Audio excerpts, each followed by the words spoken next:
Oh, perfect. Hello, everyone, and welcome to another episode of Spark Talks. I'm here with Jessica Olander and Awet Tagai. We are going to be talking about Advocacy 101, so we appreciate you guys being here. A quick intro to Spark Talks. This is our kind of monthly or so podcast that we talk about pertinent issues, bringing on celebrity guests from our local community and chamber. So I'm really excited to have Jess and Awet here today. A quick intro, we have a sponsor for this month's Spark Talk, so I wanted to thank the Partnership for America's Healthcare Future. Their mission is to lower cost, protect patient choice, expand access, and improve quality while fostering innovation. So if you're interested in learning more about the Partnership for America's Healthcare Future, check out their website. We're excited to have them as a sponsor for this month. So really quickly, Spark is our young professional organization through the Chamber of Commerce of the Connecticut River Valley. So that's what sparked this whole conversation. So I wanted to introduce our guests. Jess Olander, why don't you give a brief intro to yourself and what your background is, and then we'll move over to Awet. Sure. Hi, everybody. Jessica Olander. I serve as the president of the Connecticut River Valley Chamber. I've been here almost a year. May it'll be a year. My background has been for 20 years in association management and government relations. All right. And Awet, why don't you take some time, introduce yourself and let us know what your background is. Thanks, Dan. Thanks for having me tonight. And my name is Awet Tagai, as you mentioned. I am a member of the Town Council in East Hartford and also a special assistant to the House Majority Leader, Jason Rojas. All right, so as you can see, we have some experts in the legislative sphere with us today. So as I always say, I joke around with these two all the time because we see each other a lot at chamber events, but I am the lay person when it comes to legislation. So I'm learning so much from them, and I wanted to kind of pass that on to the people of the chamber and our young professionals as well, because it's extremely important. The more and more that I realize how uninformed I am, the more I see how important it is that everybody needs to kind of get on this page where we can impact our local communities through involvement in politics and or government relations. So Jess, why don't you start us off by kind of saying what is advocacy? This is the 101 class here. So what is it, and why do we need to learn about it? Sure. Dan is finally getting on the advocacy bandwagon. Thanks for joining us. Yeah, watch out. It is. It's really important. So advocacy, just in its initial definition, we attempt to influence policymakers through direct or indirect communication surrounding a piece of legislation or public policy. It sounds a lot harder than it actually is. And we'll get into that a little bit as we go through this Spark Talk. Yeah, I'm happy that we're doing this. Thank you for having me. And as you said, it's really important to get involved, and it's not that hard. Yeah. And what is advocacy to you? Where do you see it fitting in? Obviously, you're very involved. Yeah, no, I mean, I kind of see it in two different ways. One as a resident and as a taxpayer, then one as elected official being in the Town Council in East Hartford. I've been kind of given the responsibility of crafting a budget, crafting ordinances and laws in the town that best fit the community, and obviously with some community input that I hear from, whether it's from text, email, phone calls, passing by the grocery store or passing, getting gas. People do chime in with me and tell me what's going on, what they feel the town should be doing, and that, obviously that alone is advocacy. It's talking to your elected officials that are there to work for you and how they could be of best service to you, and advocate, no pun intended, advocate for what you think is best. And that's one way to do it. And there's obviously many ways of doing it that are really helpful to people that are in elected officials positions, where they could actually draft legislation that will affect you directly or indirectly. I know, I feel bad. I introduce Awet to everybody that I know who lives in East Hartford, and he's probably overwhelmed with that, but that's part of the gig. I think the more people that he knows in the community, the better. So I apologize in advance for everybody that I introduced you to, Awet. No, not a problem. That's part of the job. And, the more people that I can reach out to or, be introduced to that, hey, I'm human, I live around the corner from you. You may not know it, but, I pump my own gas. My own full-time job, I still try to find time for myself to do things in the weekend. So just like everyone else, we all are human, even though we have extra work on the side. It's, we all have we're all put our pants on the same way. So. Yep, that's exactly true. And I think that that's what the next question that I have written down is kind of why it's important to be an advocate. Sometimes it just feels so overwhelming. Like you said, we already have so many commitments. We already have time it's already a premium. So it's difficult to think about spending that much more time being an advocate for our community. But let's have what can you speak to why it's important to be a part of it and be involved? Yeah, I mean, it's really important to be involved, obviously, in whatever capacity you can. If it's just sending an email, or if it's come by to a meeting and may not say anything, but just be observant that what's going on in your town government or state government. All meetings that are held in town and state government are public. You can sit and observe. You can, now with COVID, you can remote in with, with Zoom or Teams. Most meetings are, remotely optional now, which is convenient, I think, and obviously broadens the people that are available to come and watch the meetings or watch it, later date online on demand. But it's important, obviously, just to hear from people and obviously make sure that what the people want is what's being acted on. And obviously it helps to kind of, even if I myself in a position that I hold in the town, if I think something is the best option, and it's good just to hear it from the public as well, just doubling down what I think is right. Because then sometimes you doubt yourself, like, is this really what I think the town should really go into this direction? And it's kind of, it's a lot of pressure on you just thinking about it, like, where do you lie in your decision making, and how do you vote on certain matters that are going to have implications for the next 30, 40 years? Yeah, that's a good point. You guys are kind of making decisions for the greater community. So it's really good to hear. And you're not, like, the individuals aren't being pests by emailing in or kind of contacting you guys. That's the voice of the public. So it's really important. I'm sure you can speak to that, Jessica. Yeah, absolutely. And I think Owette makes a great point. Our legislators are our neighbors. They're our friends. They're people that just happen to work at the state capitol, which sounds super fancy, and it's lovely. It's a beautiful building. For anybody who hasn't been up to Hartford, we have a gorgeous legislative office building. The Capitol is obviously beautiful. It's a really beautiful place, and it's full of great energy, and they're your neighbors that are working there and your friends. So keep that in mind. And it's easy to advocate. There are so many things that you could do yourself. Like Owette said, send an email if you're looking at a piece of legislation or something comes across the news and you're like, hey, what does this mean for me as a resident? What does it mean for my business? What does it mean for my family? Shoot a quick email to your legislator. Pick up the phone and call. If you call a legislator, that's like bar none. You are taking the time. They will sit up and take notice that you picked up the phone. You can testify.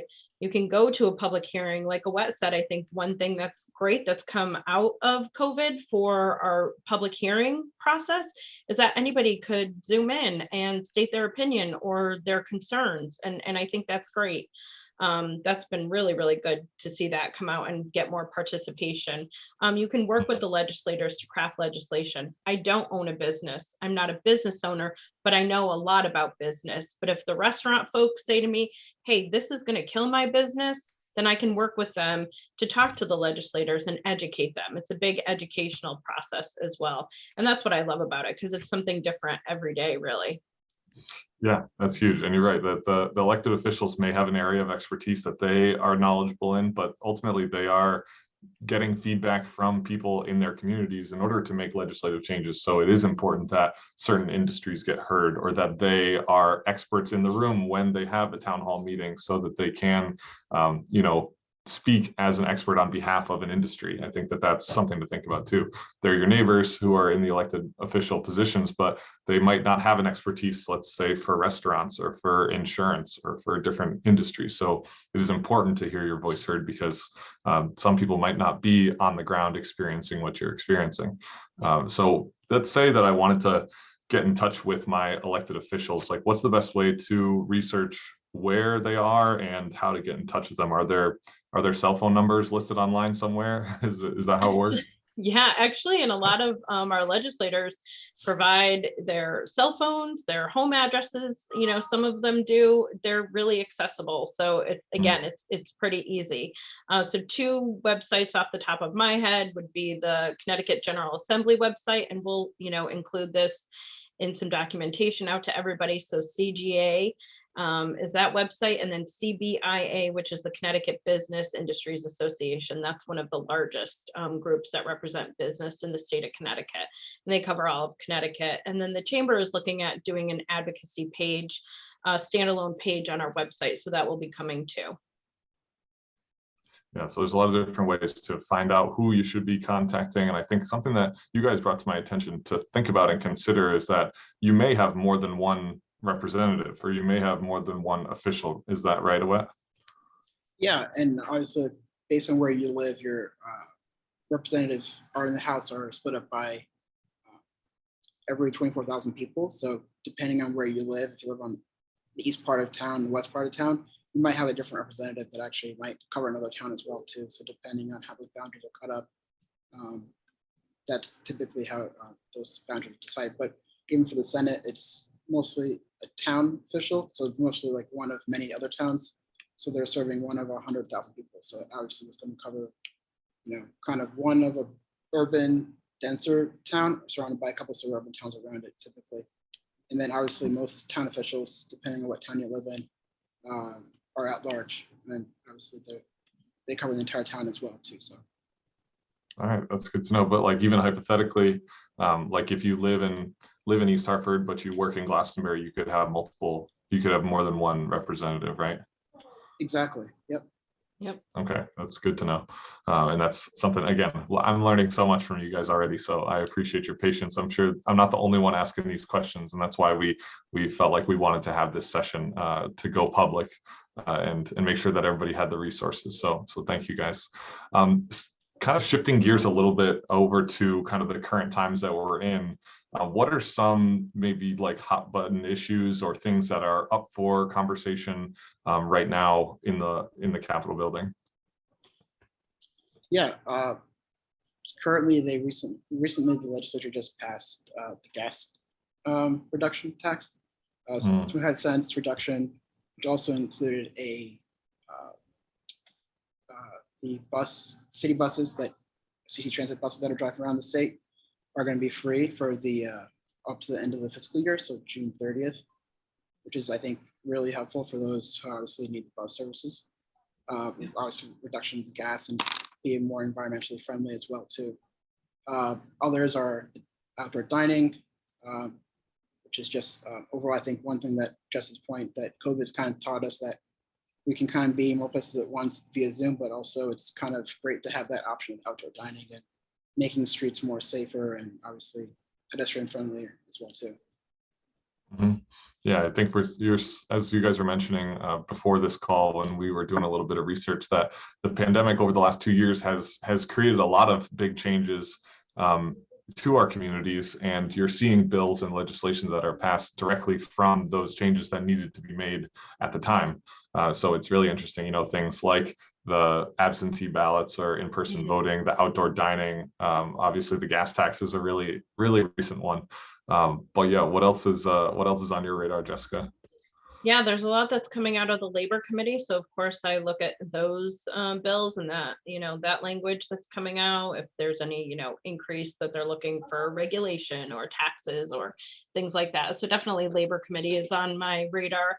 And then again, it's just, this is a short session, so it's going pretty quick and things are flying fast and furious, which is always exciting. Again, it's something new every day.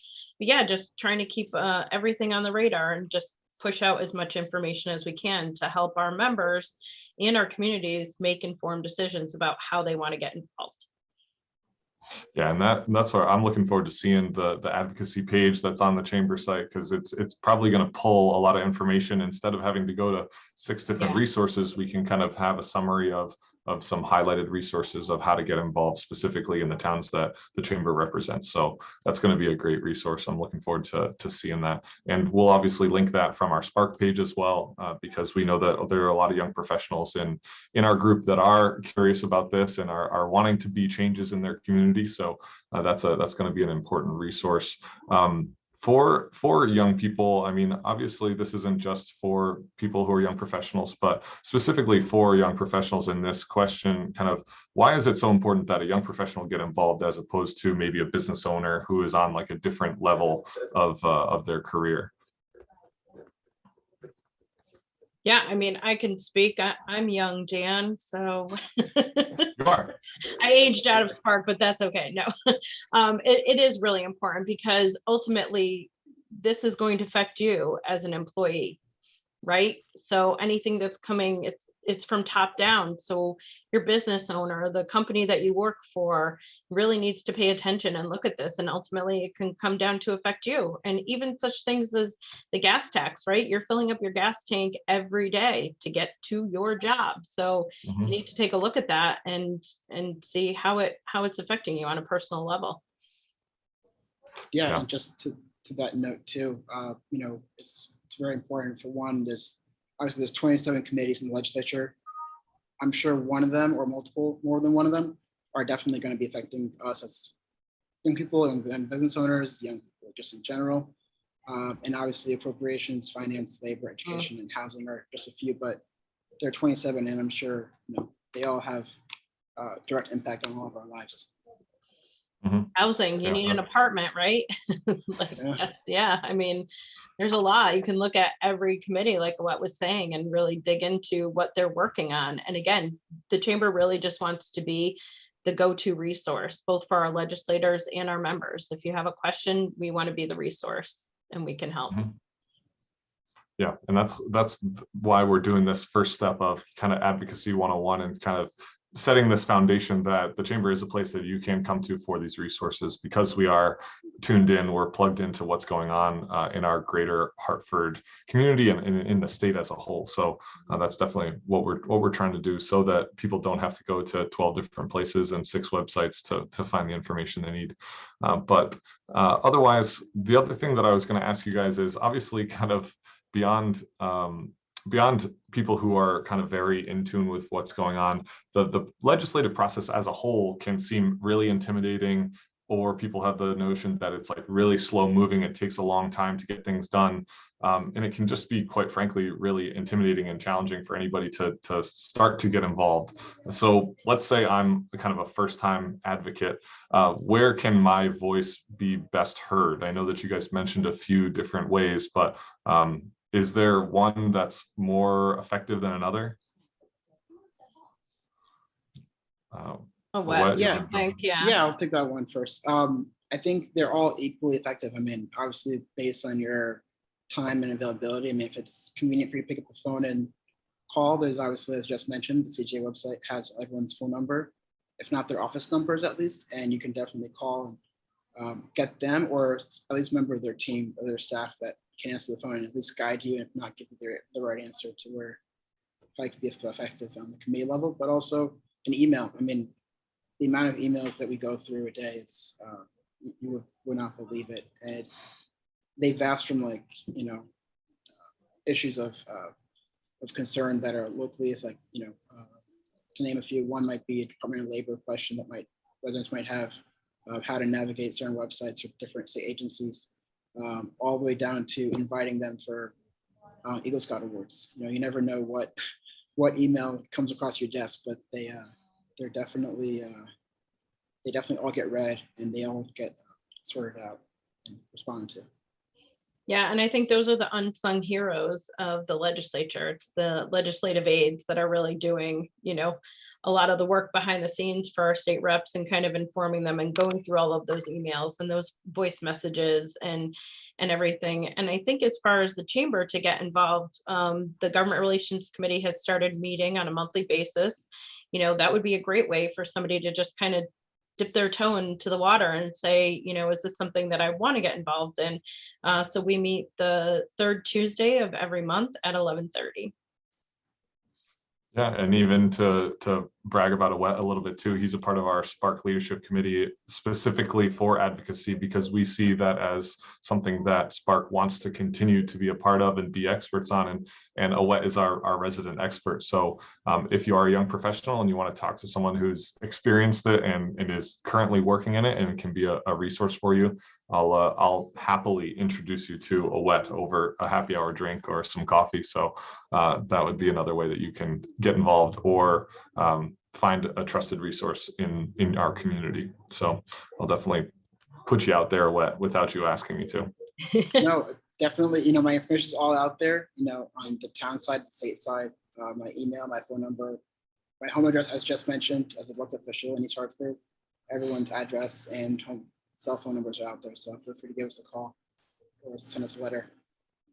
Yeah, it's a good point. Our elected officials are not hiding. They are putting their information where you can find it. So it's a matter of just finding out how you want to reach out and the best way to do that. So I appreciate both of you kind of coming on and flexing your legislative muscles to turn a phrase, to talk to us about how to get involved, and for our young people and for our chamber members to continue to advocate for yourselves and advocate for the businesses that you work in, because you're probably not the only one that feels the way that you do. So it's important for your voice to be heard for the greater community. So that's my last shameless plug. Do you guys have any closing notes about advocacy that you wanted to share?